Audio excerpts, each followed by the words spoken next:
This student lived over in the Aiken area. He was not in our area. And the mother did not have a car, and I don't think she drove anyway. So she would ride the city bus and have to get off about 1.5 miles away from here. And she would walk with him all the way to school and put him in our preschool. Then she would walk another 1.5 miles back to the bus stop and go back home. Then at 2 o'clock, she would do this all over again. She would ride the bus all the way here, walk 1.5 miles, pick him up, and then walk back and go home. So this went on really the whole semester. Well, in Nashville in particular, and where my school is located in particular, we just had a tornado watch yesterday. We had many tornadoes that come through here. And we were having a very severe storm and with tornado watch out.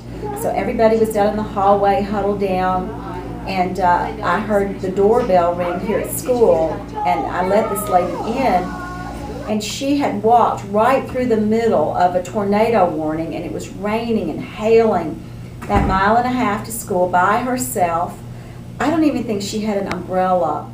And she came in the school and indicated to me that she wanted her little boy, that it was time for them to go back and catch the bus to go home. You know, the televisions were all turned on saying it was getting ready to hit an Oak Hill.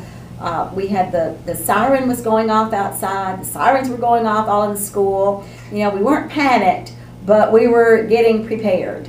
And here was this little lady that spoke no English, and she wants her child, and she's going to walk in the middle of this storm, you know, back to catch the bus. And I realized, you know, even if she saw the TV report, she doesn't speak any English, so she didn't really know what was going on. And I'm not sure they have tornadoes in Guatemala. But, you know, she was going to walk him back to that bus stop 1.5 miles away in the middle of this storm. So I made all sorts of gestures like the wind and the rain and the tornado and the hail, and I kept telling her no, no, no, she couldn't walk in that, and she kept telling me yes, yes, she wanted her son.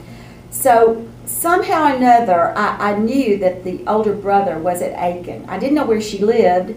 I didn't know where to get her to, and she couldn't tell me where she lived.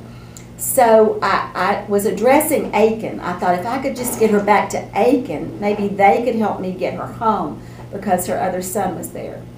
So finally I gestured that I would drive her in the car to Aiken, and she was very agreeable to that. So we got her little boy out of class. She and I, in the middle of all this storm and all of this business, got into the car. And by this time, part of these storm warnings had subsided. So it was getting a little bit calmer, but it was still raining. But the tornado had decided to go another direction. So we drove in the car, and I think the little boy kind of sang, you know, and I tried to calm everybody down. And we got them over to Aiken. It's probably about a 20-25 minute drive in traffic. And when I got her over there, we got her inside, and that staff did know her. And they knew where she lived because the little boy, I think, walked to school.